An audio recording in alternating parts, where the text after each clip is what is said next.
Welcome back to सुबह सवेरे पाकिस्तान। हम वापस आ चुके हैं एक अहम मसला लेकर। कोरोना वायरस ने मईशत के अलावा तो सारे जो थे सिस्टम्स उनको मुतासिर किया ही किया, तालीम को बहुत मुतासिर बहुत ज़्यादा, और पेरेंट्स बहुत ज़्यादा कंसर्न है ख़ासतौर पे तालीम को लेके। और जो बच्चे हैं वो स्कूल्स में नहीं जा सके, हमने ये देखा है। बच्चों को मसाइल का सामना था। बच्चे, मुरादरा साहब ने हमारे प्रोग्राम में कहा था, मुझे फ़ोन करते हैं, मुझे मैसेजेस करते हैं, तो मुझे कहते हैं एग्जाम्स आके करते हैं, हम जो है ना तैयारी नहीं कर सके। तो बच्चों, अब हम आपको बताने जा रहे हैं, आप घर बैठे हुए तैयारी कर सकते हैं। ये बहाने नहीं चलने वाले। पेपर्स तो होने ही होने, क्योंकि पेपर्स कैंसिल नहीं हो रहे, लेकिन हम आप लोगों के लिए एक जो जिससे आप तैयारी कर सकते हैं पेपर्स की, आपको घबराने की ज़रूरत नहीं है, जो कि हमारे वज़ीर आज़म भी हमेशा कहते हैं। तो अब वाकई घबराने की ज़रूरत नहीं है। स्टूडेंट्स को तैयारी के लिए एक ऐप जो है वो मुतारिफ करवा दी गई है। और इसी हवाले से हम आपको आज बताने जा रहे हैं। मैट्रिक और इंटरमीडिएट के जो इम्तिहानात है, अब हमें पता है कि बिल्कुल करीब आ चुके हैं। तलबा सोच में पड़े हैं कि वो इम्तिहानात की तैयारी कैसे करेंगे। तो अब उन्होंने परेशान नहीं होना, क्योंकि उनकी मुश्किलात के हल के लिए एक मोबाइल ऐप एडकासा जो है वो मुतारिफ करवा दी गई है। और ऐप को डाउनलोड करें, इत्मीनान से इसको इस्तेमाल करें, इम्तिहानात की तैयारी करें। और फिर आप ये भी नहीं कह सकते कि जी कि ऐसा पेपर आ गया जो कोर्स में नहीं था। सारा कोर्स वहाँ पर मौजूद है। जो मुख्तलिफ बोर्ड्स हैं, 22 बोर्ड्स हैं, उनका सिलेबस जो है वो कवर किया गया है। कैसे लेक्चर्स हैं, कैसी वीडियोस हैं। इसमें प्रॉब्लम नहीं होगी कि हम फलां बोर्ड से हैं, हम फलां बोर्ड से हैं, तो हमें ये बहुत बड़ी बात है। 22 बोर्ड्स को इसमें कवर किया गया है। तो अब इस पे बात करते हैं। इसकी चीफ एजुकेशन ऑफिसर एडकासा अनम सादिक जो हैं वो हमारे साथ इनसे पूछेंगे कि ये आपको ख्याल क्यों आया, क्यों आप नहीं चाह रहे कि बच्चे घर में सुकून करें, आप उनको घर में क्यों पढ़ाना चाह रहे हैं। अस्सलाम वालेकुम, गुड मॉर्निंग। वालेकुम अस्सलाम, thank you so much for having me today. अच्छा, क्या ये ख्याल आपको कैसे आया कि बच्चों को घर में तालीम जो है वो पहुंचनी चाहिए? ठीक है, हम ऑनलाइन तालीम की बात कर रहे थे, लेकिन हम इतने बेहतर नहीं हुए ऑनलाइन तालीम में। एडकासा क्या है, क्यों है? बिल्कुल ज़बरदस्त सवाल पूछा आज आपने मुझसे। एडकासा जो है वो एक बहुत बड़े मकसद से और बहुत बड़े ख्वाब से हमने शुरू किया। 2017 में हमने इसका आगाज़ किया, before the corona virus pandemic. और ये था कि पाकिस्तान में तकरीबन 40% ऐसे बच्चे हैं जो अपने स्टैंडर्डाइज बोर्ड और इंटरमीडिएट के एग्ज़ाम में कामयाब नहीं होते, उनकी सप्लीज आ जाती हैं, वो पीछे रह जाते हैं। तो ना सिर्फ ये एक बच्चे का नुकसान है, इसमें पूरे कौम का नुकसान है, पूरी सोसाइटी का नुकसान है। ये ममार है। बिल्कुल, जब तक बच्चा आगे नहीं बढ़ेगा तो एक स्किल्ड बेस्ड इकोनॉमी में कंट्रीब्यूट नहीं कर सकेगा। और जिस तरह तेज़ी से दुनिया बदल रही है, हमें भी अपनी स्किल्स उस तरह से इम्प्रूव करनी है। तो एडकासा इस मकसद से शुरू हुआ था कि बच्चों को हम टॉप मार्क्स इंशाल्लाह दिलाएंगे, ताकि फिर वो आगे अपनी पढ़ाई कंटिन्यू करें। अच्छा अनम, आपने इसमें बताया हमें कि आपने लेक्चर्स जो हैं वीडियो की सूरत में भी दिए हुए हैं। किस तरीके से ये लेक्चर्स भी आपने खुद रिकॉर्ड किए हैं? खुद आपने स्टडी एजुकेशन जो है उसका सिस्टम सिर्फ आपसे ही जुड़ा हुआ है, या फिर आपने टीचर्स हायर किए इसके लिए स्पेसिफिकली? सो इस ऐप पे अल्लाह का शुक्र है, अल्हम्दुलिल्लाह अभी तक 4500 वीडियोज़ हैं। तो वो सारी वीडियोज़ में मैं तो डेफिनेटली नहीं आ सकती, मगर अल्हम्दुलिल्लाह हमारे पास एक रॉक स्टार टीचर्स की टीम है। और ये रॉक स्टार टीचर्स, इनकी सारी ज़बरदस्त क्वालिफिकेशंस है, सारे MA ग्रेजुएट्स हैं, इनका 2 से 5 साल का एक्सपीरियंस है teaching that subject level, that grade level. और ना सिर्फ मैं ये कह रही हूँ कि ये रॉकस्टार टीचर्स हैं, इस पर एक्सटर्नल इवैल्यूएशंस हुई हैं कि जो एडकासा का कंटेंट है उसको स्टूडेंट्स पढ़ते हैं तो उससे क्या उनके ग्रेड्स पे इम्पैक्ट आता है। तो लम्स यूनिवर्सिटी, जहाँ की मैं ग्रेजुएट हूँ, हमारे CEO फ़हद तनवीर साहब वहाँ के ग्रेजुएट हैं, तो उन्होंने हमारे साथ एक इवैल्यूएशन की और उन्होंने देखा कि जो एडकासा की क्लास ले रहे हैं स्टूडेंट्स, उनके ग्रेड्स 20% इम्प्रूव हो रहे हैं बनस्बत उसके जो एडकासा की क्लास नहीं ले रहा। अच्छा, तो इस पे बाकायदा पूरी स्टडी हुई, एक रैंडमाइज कंट्रोल ग्रुप के जरिए। मेहनत बहुत करनी पड़ी होगी। 22 मुख्तलिफ बोर्ड्स हैं, उनका जो है आपने कंटेंट इकट्ठा करना है, आपने देखना है कि वहाँ पर पढ़ाया क्या जा रहा है, यहाँ पर क्या पढ़ाया जा रहा है। बच्चों को ज़ुबान के इशूज़ आ रहे होते हैं, तो इसको कैसे आसान बनाया गया है कि बच्चे किसी भी ज़ुबान के हैं, किसी भी ज़ुबान को बोलते या समझते हैं, उसको समझ सकें और अच्छे तरीके से जो अपनी तैयारी कर सकें। ये क्या मैकेनिज़्म है? देखिए, पहले तो हमने एक YouTube चैनल शुरू किया 2017 में, ठीक है। उस पर हमने कंटेंट डाला ताकि हमें पता चले कि बच्चों को किस चीज़ की ज़रूरत है, फीडबैक आए। तो उससे हमें बहुत अच्छा फीडबैक आया, हमें समझ आया कि ज़रूरत क्या है स्टूडेंट की। तो उसके हिसाब से इस ऐप को डिज़ाइन किया गया और स्टूडेंट्स ने बेशुमार पार्टिसिपेट किया इस ऐप की डिज़ाइन के अंदर। अच्छा। तो और इसके साथ जो टीम का जो सिलसिला था ना, सबको साथ लेने का और सबका जो जज्बा था, क्योंकि एक पर्पस से काम कर रहे थे। अच्छा, हमारे स्टूडेंट्स ये भी हम जानना चाह रहे होंगे कि जैसे कि 22 बोर्ड्स इसमें इन्वॉल्व हैं, उनका सिलेबस है, तो क्या टीचर्स भी 22 बोर्ड से रिलेट करते हैं, मतलब डिफरेंट कंट्री और सिटीज़ से हैं? जिस तरह से सिंध से, बलूचिस्तान से, इसी तरह से हैं, या फिर आप ये सिर्फ यहाँ के उस्ताद जो हैं वही लेक्चर्स दे रहे हैं पंजाब से? नहीं, हमारे पास टीचर्स अक्रॉस द बोर्ड हैं। हमारे पास करदू से भी टीचर्स हैं, कराची के भी लेक्चरर्स, बड़ी एक कॉस्मोपॉलिटन किस्म की हमारी टीम है। और तो इंशाल्लाह स्टूडेंट्स जो हैं वो किसी भी बोर्ड के हों, जिस तरह उनकी किताब के अंदर उनके चैप्टर्स शुमार हैं, उसी तरह ऐप के अंदर उनके कंटेंट शुमार है। और हर चैप्टर के बाद स्टूडेंट से क्विज लेंगे, देखेंगे कि उनको ये चीज़ समझ आई नहीं आई, और उनको वो कैसे कंपेयर करें बाकी स्टूडेंट्स जो एडकासा की कम्युनिटी के अंदर हैं उससे। क्योंकि अक्सर क्या होता है कि एग्ज़ाम में आप जाते हैं तो फिर आपको पता चलता है कि आप किधर स्टैंड करते हैं। ऐसा डिफरेंट क्या है आपकी एडकासा में, आपकी ऐप में, मतलब मेथड डिफरेंट है जो लेक्चर कॉलेज यूनिवर्सिटीज़ में होते हैं उनसे, कि बच्चे को आप कह रहे हैं कि मार्क्स जो है उनके बहुत ज़्यादा अच्छे आए हैं, जैसे कि आपने खुद ही कहा भी, तो क्या रीज़न है, क्या तरीक़ाकार कुछ मुख्तलिफ है कि बच्चे उसमें इंटरेस्ट लेकर पढ़ रहे हैं? देखिए, पहली चीज़ तो ये है कि कंप्लीट कंटेंट है, ठीक है, सारी टेक्स्ट बुक के सारे चैप्टर्स और उनके हिसाब से क्वेश्चंस कंप्लीट हैं। दूसरी चीज़ ये है कि हम पूरी टीचर्स को ट्रेन करते हैं कि वो कैसे ह्यूमनाइज करें ऑनलाइन एजुकेशन। हमने अक्सर सुना है कि बच्चे कहते हैं जी ऑनलाइन एजुकेशन में समझ नहीं आ रहा, मज़ा नहीं आ रहा, तो इसकी एक पूरी टीचिंग अप्रोच की एक फ़िलासफ़ी है। तो हमने वो टीचर्स को ट्रेन किया कि उनको लगे कि जैसे बच्चा उनका दोस्त है, यानी हम उनको सपोर्ट कर रहे हैं। ह्यूमन साइकी पे सबसे ज़्यादा काम हमने पूरी कोशिश की है कि बच्चे को लगे कि एडकासा उनको सपोर्ट करता है। हमें आप ये बताएं कि टीम का आगाज़ कैसे हुआ, कितने लोग थे जिन्होंने एडकासा का जो है आगाज़ किया, आज इस टीम के साथ कितने लोग मुंसलिक हैं, इसको मज़ीद भी आप एक्सपेंड करना चाह रहे हैं, कैसे एक्सपेंड करेंगे? बिल्कुल। सो ये टीम शुरू हुई 3 लोगों से। अच्छा। मैं, अनम सादिक, फ़हद तनवीर और सुहेल अली। हम तीनों जो है एक चीज़ कॉमन थी हम तीनों में कि हमें जो अपॉर्चुनिटीज़ मिली लाइफ में वो हमारी तालीम की वजह से मिली। तो मैं लम्स की ग्रेजुएट हूँ, मैं यूएस गई फुल ब्राइट स्कॉलरशिप पे, मुझे वहाँ पे मौका मिला। फ़हद तनवीर जो सीईओ हैं वो भी लम्स के ग्रेजुएट हैं, वो हार्वर्ड यूनिवर्सिटी गए, वहाँ पे उनको आला तालीम का मौका मिला। सुहेल अली का भी इसी तरह का बैकग्राउंड है कि वो भी यूएस में स्कॉलरशिप पे गए और पढ़ाई की। और हम तीनों को यही था कि अगर हम कर सकते हैं, हमें ये अपॉर्चुनिटी मिली है, तो हम पाकिस्तान की आवाम के लिए भी ये अपॉर्चुनिटी क्रिएट करना चाहते हैं। तो ये 3 लोगों की टीम बनी। हमारे सीटीओ हैं मुनीब अली, वो भी जीआईके के गोल्ड मेडलिस्ट हैं। तो हम लोग सारे इकट्ठे हुए और 2017 में यही लोग थे। अच्छा। और अब माशाल्लाह हमारे 20-25 टीम मेंबर्स हैं और बहुत सारे सपोर्टर्स हैं, इन्वेस्टर्स हैं, फंड रेजर्स हैं जो मिलकर अब लोग आते गए, कारवां बनता गया, ये वो वाला मामला जो है ना बिल्कुल बन गया। अच्छा, अब हम थोड़ी सी बात करते हैं जो कल जब हमने देखा कि इस तरह की एक ऐप है, मैं और इशाल आपस में बात करते हैं, अब हम आपसे वो बातें करते हैं। वो बात ये है कि बच्चे को मोटिवेट कैसे करेंगे कि आप हमारी ऐप की तरफ आएँ, क्योंकि बच्चे तो मेजॉरिटी ऐसे हैं जो पढ़ना ही नहीं चाह रहे, और जो पढ़ना चाह रहे हैं वो टेक्स्ट बुक लेंगे, उससे पढ़ लेंगे, उसको इधर से पढ़ने के लिए क्या ज़रूरत होगी। वो जो बच्चा पढ़ना ही नहीं चाह रहा, उसको आप कैसे खींचेंगे, बच्चे हमारे पास आओ, हम आपको पढ़ाएंगे? हम तो सबसे पहले ये कहेंगे बच्चों, there is no substitute for hard work. मेहनत आपने करनी है, कोई शॉर्टकट नहीं है, कोई हैक नहीं है, और मेहनत आज करेंगे तो उसके जो फल हैं आपको पूरी ज़िंदगी मिलेंगे। तो हम एक्चुअली करियर काउंसलिंग भी बहुत ज़्यादा करते हैं स्टूडेंट्स के साथ, उनको गाइड करते हैं कि तालीम की क्या अहमियत है, उनको कैसे सब्जेक्ट्स चूज़ करने चाहिए जिससे उनको इंटरेस्ट हो, जिससे उनको लगाव हो, तो वो मेहनत ना लगे ऐसे। दूसरी चीज़ ये है कि आपने कहा कि हम कैसे स्टूडेंट्स को मोटिवेट करते हैं, तो वीडियोस जो है ना वो स्टूडेंट्स को बहुत इनकरेज करती हैं। हमारे टीचर्स आके बच्चों को शाबाशी देते हैं उनको।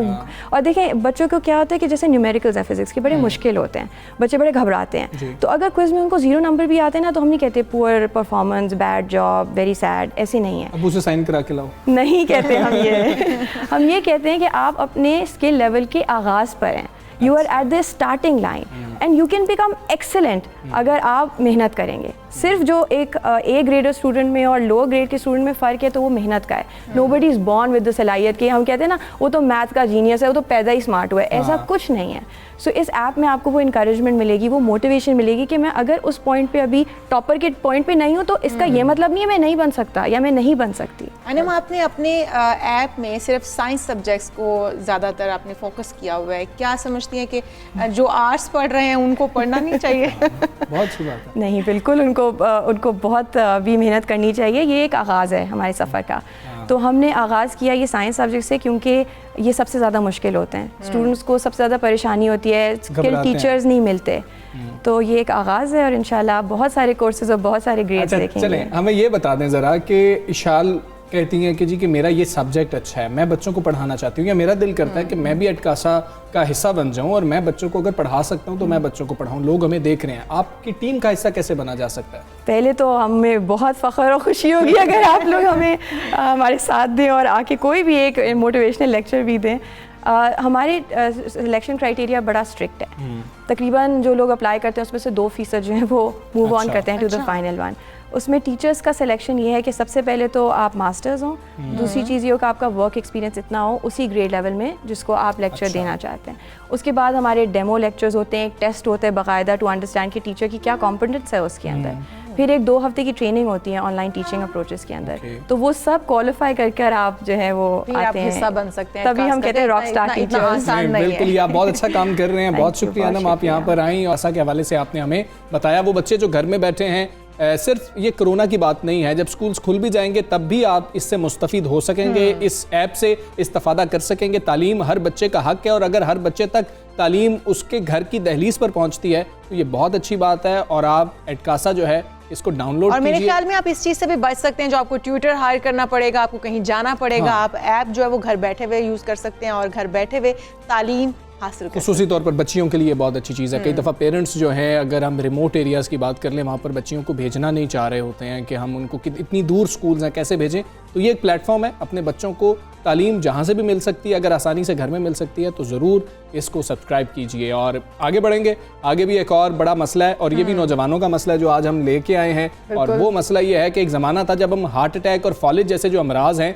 वो दरमियानी उम्र या बुढ़ापे में सुनते थे कि लोगों को हुए, लेकिन अब ऐसा नहीं है। हम अक्सर सुनते हैं रात को सो के उठे, पता लगा कि वो नौजवान, उसकी उम्र 18-19 साल थी या उससे कुछ ज़्यादा थी, हार्ट अटैक हो गया। बिल्कुल ऐसा ही है। ये अब जो है वो नौजवानों में हो रहा है और उसकी बड़ी वजह जो है वो यही बताई जाती है कि आपका तर्ज ज़िंदगी जो है सेहतमंदाना ग़िज़ा से दूरी है, या फिर आपका तर्ज ज़िंदगी में आपकी में हार्ड वर्क नहीं है, चहलकदमी नहीं है, आप वॉक नहीं करते, तो आप सुस्त रवि का शिकार हो जाते हैं। तो आपकी जो ब्लड सर्कुलेशन है वो भी उसी तरह से सुस्त रवि का शिकार हो जाती है। कई घंटे हम मोबाइल फ़ोन और दूसरी ऑनलाइन डिवाइसेस पर गुजार देते हैं। हम अब नहीं जाते हैं, बच्चे बाहर खेलने के लिए, बच्चे जाते होते थे खेलने के लिए, प्ले ग्राउंड्स में जाते थे, वो बहुत ज़्यादा कम हो गया। हम ऑर्गेनिक फूड की तरफ नहीं जा रहे, जब हम जंक फूड जो है वो ज़्यादा इस्तेमाल कर रहे हैं, बेवक्त खाना खा रहे हैं, कोई किसी वक्त खा रहा है। एक दस्तरखान लगा करता था, उस पर सारी फैमिली बैठ के एक ही वक्त में खाती होती थी, पता होता था कि ये टाइम है, सबको उसी टाइम पे भूख लगती थी। अब रात को जी पिज्जा ऑर्डर हो रहा है, बर्गर्स ऑर्डर हो रहा है। मैंने अभी भी वही रूटीन है घर की, अपने घर की सेट की हुई है बिल्कुल, के बच्चों के लिए भी और बड़ों के लिए भी एक ही टाइम फिक्स है। आपने डाइनिंग पे बैठना और खाना खाना है,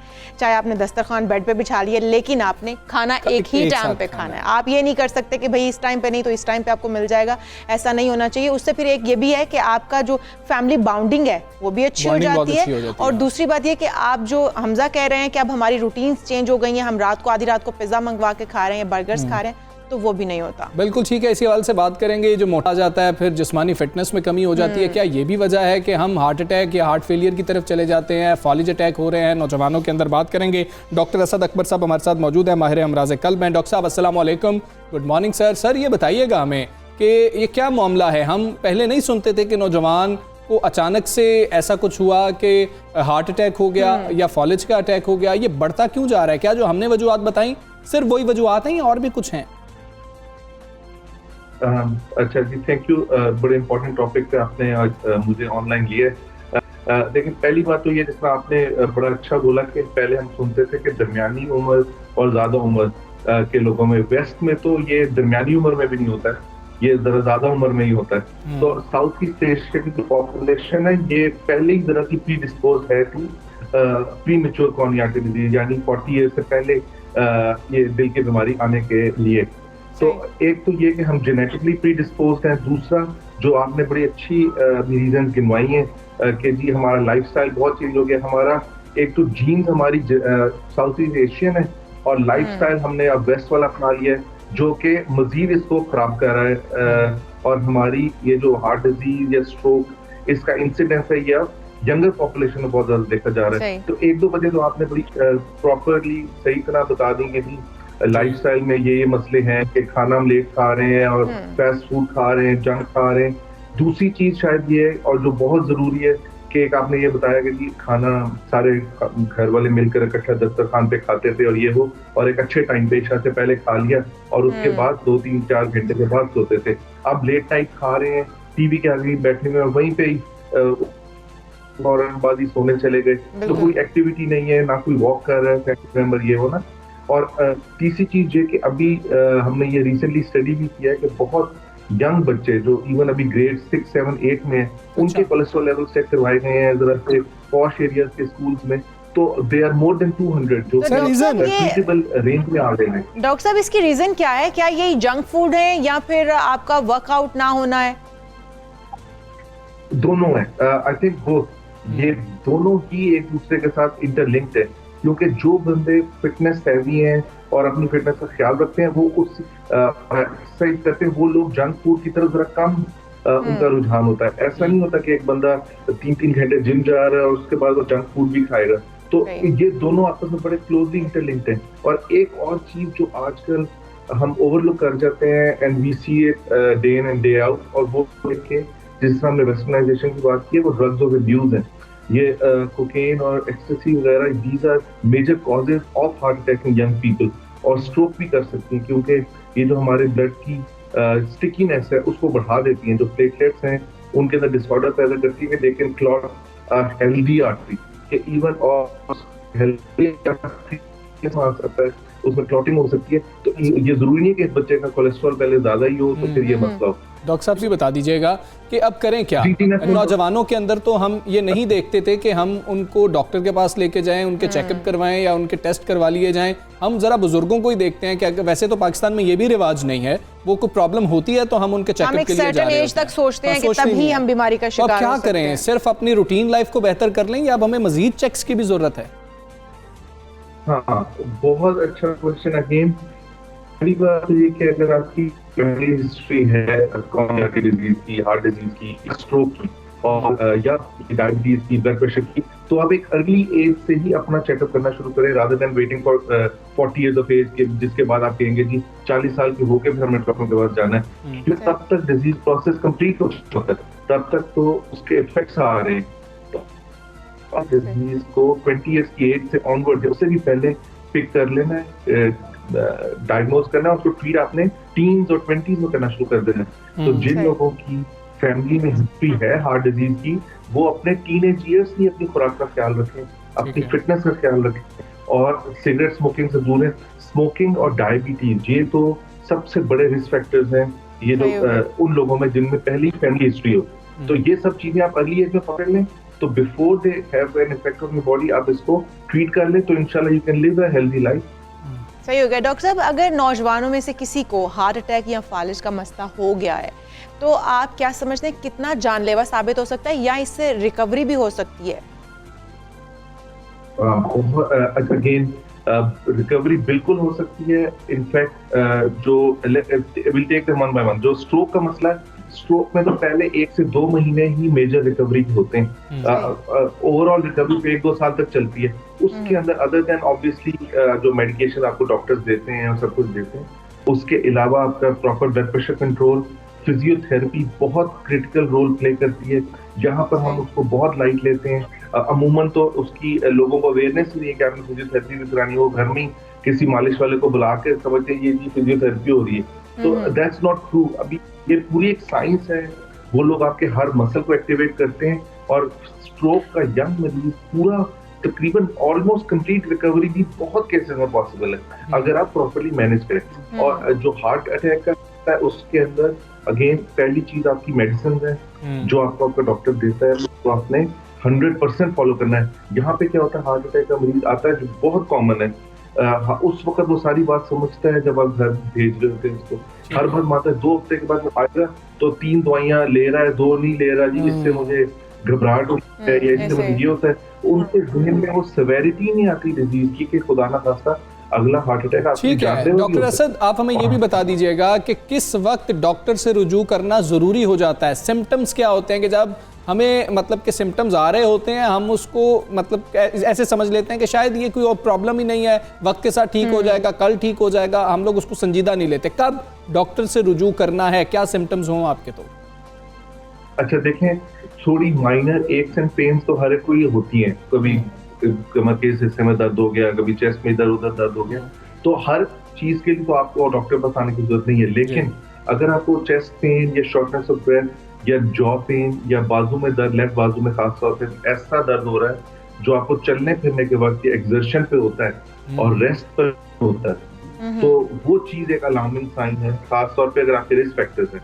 ऐसी पेन को तो आपने फौरन डॉक्टर के पास रुजू करना है। बाकी अच्छा दूसरी चीज ये कि मसल एक पेन जिसके अंदर बात की, अगर वार्म्ड अप मसल नहीं है, आपने अचानक कोई हैवी चीज उठा ली तो उससे भी पेन्स वगैरह आती हैं, लेकिन they do go away with time, और वो एक खास किस्म के आर्म पोस्चर या बॉडी पोस्चर में आती हैं। They are not always related to exertion. Heart की पेन, हाँ ठीक है डॉक्टर साहब, एक और अहम चीज़ है कि एक फैमिली है, वालिद को हार्ट का इशू था या वालदा को हार्ट का इशू था, बच्चे को वो फील होता है कि मुझे भी ये इशू हो रहा है, हम उसी मेडिकेशन के ऊपर चले जाते हैं क्योंकि डॉक्टर ने वालिद या वालदा को वो दवाइयाँ दे रखी थी। ये कितना गलत एटीट्यूड है हमारा? ये बहुत गलत है जी, बिल्कुल गलत है। इनफैक्ट मैं अभी उस दिन एक ग्लासेस की दुकान पर था, तो वो एक बंदा अपने दोस्त को अपने वाले ग्लासेस का नंबर लगवाना चाह रहा था कि जी अच्छा। मुझे भी इस नंबर से ठीक होता है तो इसको भी ये लगा दे। तो मतलब बहुत गलत एटीट्यूड है। थोड़े से हम पैसे बचाने के लिए या थोड़ी सी तकलीफ करके एक हम खुद ही डॉक्टर बन जाते हैं, खुद ही डॉक्टर बन जाते हैं ना। हाँ बिल्कुल। और मतलब मानते भी नहीं कि जी मेरा ब्लड प्रेशर का इलाज इससे हुआ तो दूसरे का भी। कई दफा किसी के किडनी इश्यूज होते हैं तो उसको एक स्पेसिफिक एंटी हाइपरटेंसिव मेडिसिन दी जाती है, किसी के किडनीज में नहीं है, किसी को कोई और मसला है तो उसको उसके मुताबिक दवाई दी जाती है। हम उसको भी कहते हैं कि मेरे भी इस साइड पे दर्द थी, तुम्हारे भी इस साइड पे दर्द है, तुम भी ये गोली खाओ, मैंने भी ये खाई थी तो ठीक हो जाओगे। बिल्कुल। और कई हार्ट पेशेंट आते हैं कि जी फलां मेरा दोस्त है, उसको तो 3 दवाइयां चल रही हैं, मुझे 5 भी चल रही है। भाई उसका मसला और है, आपका और है। तो इसलिए ये चीज हर पहली बात तो ये कि देखिए हमें अपनी मेडिकल कंडीशन हर एक से डिस्कस नहीं करनी चाहिए। हर लेबैन एक डॉक्टर बना हुआ है बाहर ना, और वो आपको मशवरा देगा कि मैंने शुगर की फलां दवाई खाई तो उससे ठीक हो गया। ये फौरन एक क्वालिफाइड डॉक्टर की दवाई छोड़कर आप उस बंदे की दवाई खानी शुरू कर देते हैं और अपने जिंदगी के साथ खेलने वाली बात है। आपको क्वालिफाइड डॉक्टर देखता है, आपके अगर नंबर्स ठीक आ रहे हैं उस पे आप उसके मुताबिक चलें और उस साथ ही रेगुलर अपना राब्ता रखें। ये हर रैंडम बंदा या रैंडम कोई भी डॉक्टर आपको किसी फंक्शन में मिलता है, आप उससे अपना मसला डिस्कस करके, उसको क्या पता आपकी बैकग्राउंड का। एक बंदा जो आपको 5 साल से ट्रीट कर रहा है, he knows way more than the doctor को एक के लिए मिल रहा है। बिल्कुल ठीक है। आपकी हिस्ट्री जिस डॉक्टर के पास है उन्हीं से राय लीजिए, हर एक से राय लेना ना शुरू कर दीजिए। डॉक्टर असद अकबर साहब बहुत शुक्रिया आपका, सब पाकिस्तान का हिस्सा बने। और इशाल यही मामला है, एक तो हम दूसरे को डॉक्टर ने क्या दवाई दी थी उसके ऊपर जो है खुद को ट्रीट करना शुरू कर देते हैं। और ये जो उन्होंने कहा ना कि आप शादी पे किसी से मिले, डॉक्टर साहब मुझे ना ये मसला होता है, डॉक्टर साहब कहते हैं अच्छा आप ये लेके देख लें। डॉक्टर साहब के पास तो आपकी रिपोर्ट्स भी नहीं है। बिल्कुल ऐसा ही है। और आप जो हम डॉक्टर साहब भी एक बात कह रहे थे कि उनके एक दोस्त ने किसी दूसरे को कहा कि भाई मुझे ये नंबर लगा हुआ तो तुम भी ये नंबर लगवा लो, तो हमजा भी बिल्कुल ऐसे ही कर रहे थे सुबह के इशाल जो है वो आंखें चेक करवाती है तो आप भी चेक करवाया करें हर महीने। ये बिल्कुल वही वाली बात हो गई है। तो लेकिन हम एक तरह के लेंस और एक तरह के ऐनक नहीं लगा सकते ना, दोनों को मसाइल होंगे। यही मसला है, हर बीमारी के अंदर हमें समझना होगा। खैर यहाँ पर एक ब्रेक लेंगे, ब्रेक के बाद फिर हाजिर होंगे। Stay with us.